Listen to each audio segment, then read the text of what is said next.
Nuestra Señora del Encuentro con Dios, Canal 27, el canal católico de Arequipa, presenta La Voz del Pastor.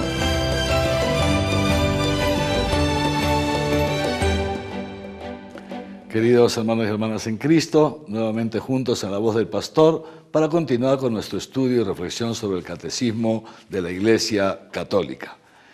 Como vimos la sesión anterior, la fe de la Iglesia es una sola, tenemos una sola fe. Decía San Roberto Bellarmino, y hasta hoy día se mantiene en la Iglesia, tanto a través del Concilio Vaticano II, en el Código de Derecho Canónico, etcétera, que los elementos que certifican la comunión en la Iglesia son tres: la misma fe, los mismos sacramentos y la misma jerarquía. La Iglesia pues tiene una sola fe, esta fe que se ha profesado desde los inicios, esta fe que brota de esa autorrevelación que Dios nos ha hecho de sí mismo. Dios se nos ha revelado, desde antiguo se nos ha revelado, y a lo largo de los siglos hasta llegar al momento culminante, el momento de la cruz, la muerte y la resurrección de nuestro Señor Jesucristo, pero ha continuado con la primera generación de la Iglesia, la generación de los apóstoles, es decir, la muerte del último apóstol cierra el tiempo que se llama el tiempo de la revelación de Dios a los hombres. Y la Iglesia, a lo largo de los siglos, ha buscado modos de sintetizar el contenido de su fe. Son distintos modos, aunque la fe es la misma.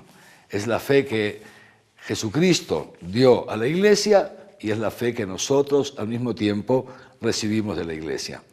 Seguramente muchos de ustedes se han dado cuenta que desde hace unas semanas, algo más de 2 meses, en Arequipa hemos comenzado a usar una nueva fórmula del credo, ¿no? Y tal vez algunos han dicho, o de suyo algunos han dicho, nos han cambiado el credo. ¿Cómo es posible que nos cambien el credo? ¿No es así? ¿Por qué? Porque antes usábamos una fórmula, ahora estamos usando otra. Yo quisiera decirles que no se preocupen porque el credo no se ha cambiado. El credo de la Iglesia es el mismo desde todos los tiempos y seguirá siendo el mismo hasta el final de los tiempos. Lo que hemos cambiado es lo que se llama el símbolo de la fe, es decir, la forma de profesar nuestro credo. Hasta hace poco, en Arequipa veníamos usando lo que se llama el símbolo de los apóstoles.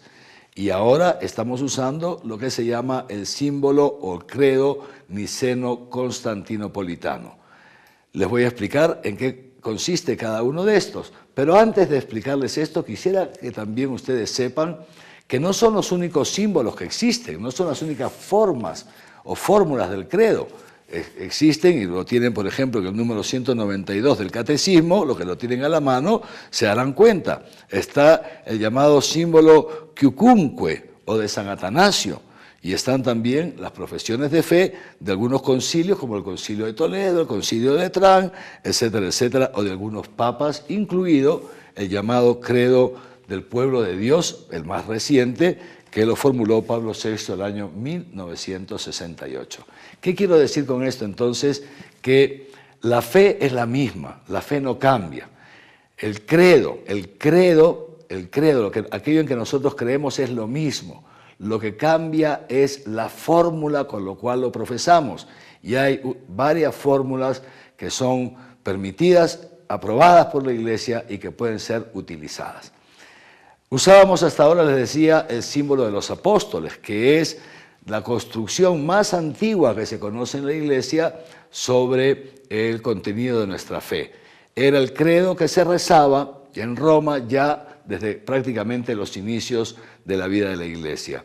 Y lo hemos venido usando también nosotros aquí en Arequipa porque al ser el más antiguo, digamos así, quisimos siempre privilegiarlo. Sin embargo, no crean que en todo el mundo se venía rezando este credo apostólico. No, ya en muchas otras diócesis del mundo, muchísimas otras diócesis, este credo se había dejado de utilizar, esta fórmula se había dejado de utilizar. Y se está utilizando la que nosotros hemos tomado ahora, que se llama el credo niceno-constantinopolitano. ¿Por qué se llama así? Porque este credo ha sido formulado en base a los resultados de dos concilios, el concilio de Nicea y el concilio de Constantinopla, los dos celebrados en el siglo IV de la era cristiana. Es decir, estamos hablando también de fórmulas muy antiguas en la vida de la Iglesia. El símbolo de Nicea, el concilio de Nicea, trató sobre todo de la naturaleza de Jesucristo, o sea, trató sobre todo de la segunda persona de la Santísima Trinidad. El concilio de Constantinopla trató sobre todo del Espíritu Santo, es decir, de la tercera persona de la Santísima Trinidad. Y de esta manera, con aquellos frutos de estos dos concilios, se construye un nuevo símbolo de la fe, nuevo en esa época, que ha llegado hasta nuestros días y que, como les digo, estaba siendo ya utilizada en muchísimas diócesis por todo el mundo. ¿Por qué hemos hecho este cambio en Arequipa? ¿Por qué lo hemos hecho? Porque el Papa Benedicto XVI, al convocarnos al Año de la Fe, nos ha invitado a que profundicemos más en los contenidos de la fe. Y entonces, fíjense ustedes, el credo de los apóstoles es un credo más bien breve, muy declarativo, muy breve. En cambio, el credo niceno-constantinopolitano, que es el que estamos usando ahora, tiene una fórmula más larga y al ser más larga también es más explicativa de cuáles son los principales contenidos de nuestra fe en virtud de cada una, en función de cada una de las personas de la Santísima Trinidad. En general, ambos credos y otros también tienen una división que se llama tripartita. La primera parte, profesamos aquello que creemos en Dios en cuanto creador de todo cuanto existe. Dios Padre como creador de todo cuanto existe. La segunda parte del credo, Dios Hijo, nuestro Señor Jesucristo, con su obra de redención. Y la tercera parte, el Espíritu Santo, con su obra de santificación. Entonces, nos vamos acordando de esto, toda fórmula del credo tiene tres partes.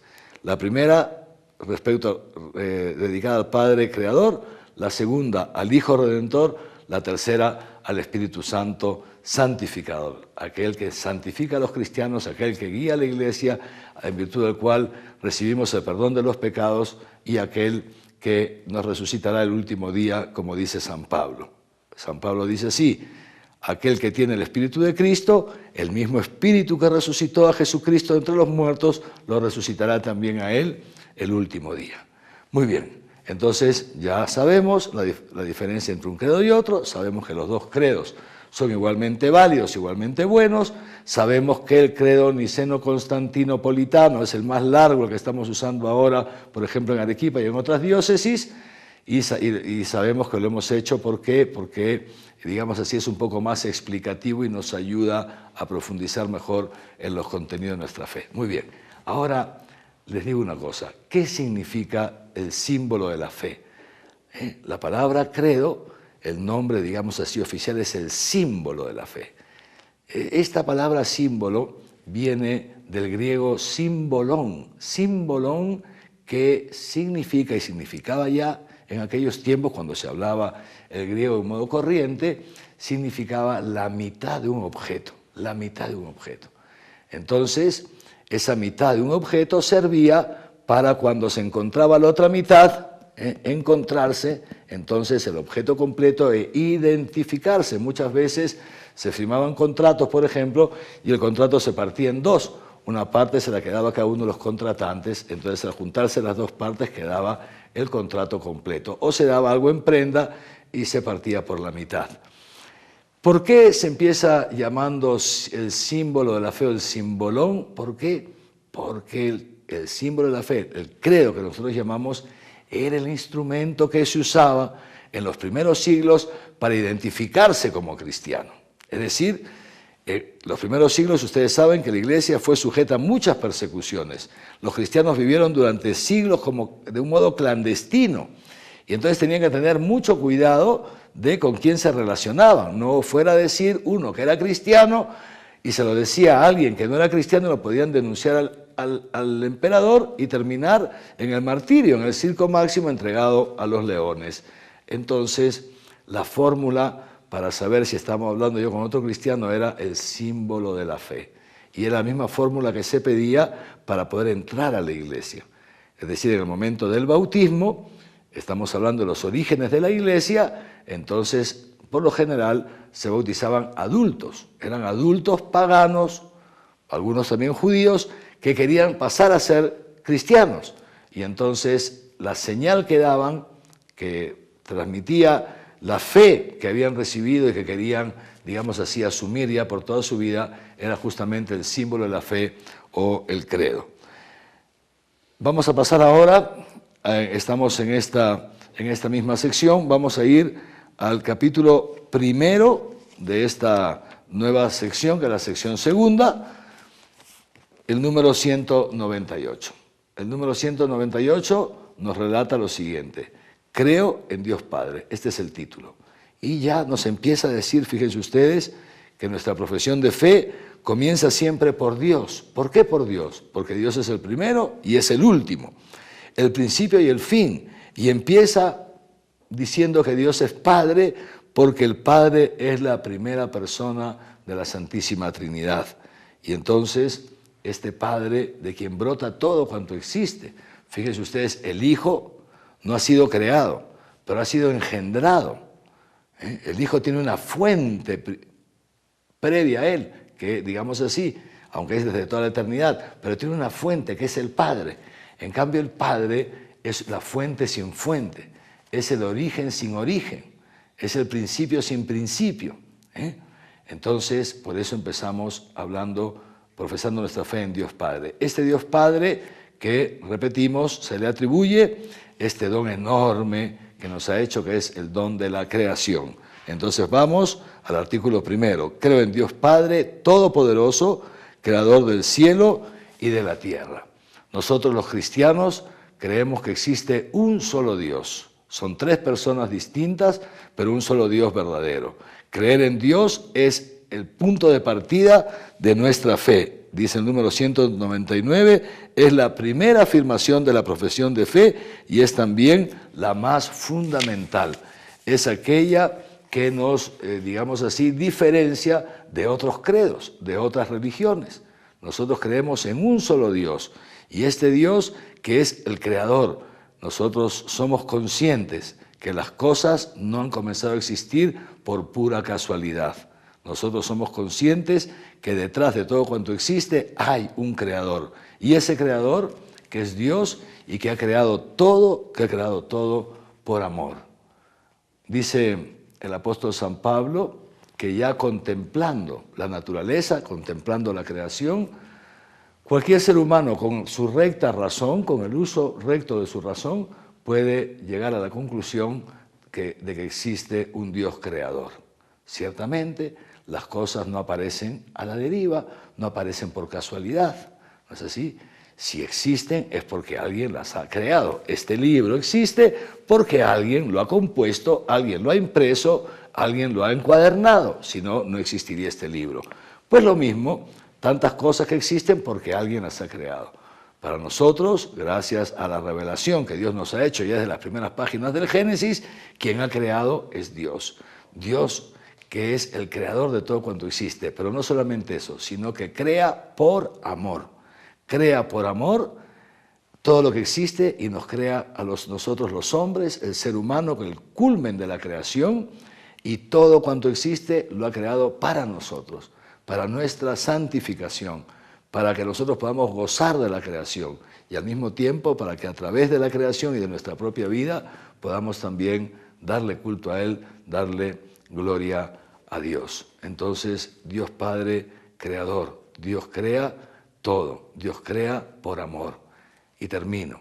Al momento de crear, pone las leyes en esa naturaleza que Él ha creado, pone unas leyes internas. Y esas leyes internas son las que rigen la naturaleza. Nosotros no ponemos las leyes de la naturaleza. Nosotros lo que hacemos es descubrirlas, aprovecharlas, combinarlas, etc. Pero las leyes están dadas en las mismas cosas de la naturaleza. Y justamente ese es digamos así, otra de las pruebas de la existencia de un Dios creador. Son leyes tan complejas que alguien las tiene que haber creado, porque al mismo tiempo que son complejas, son tan perfectas. Por eso la creación en cierto sentido también refleja esa perfección de Dios creador. Continuamos nuestro próximo encuentro. Que los bendiga Dios Todopoderoso, Padre, Hijo y Espíritu Santo, y que su bendición les acompañe siempre. Amén.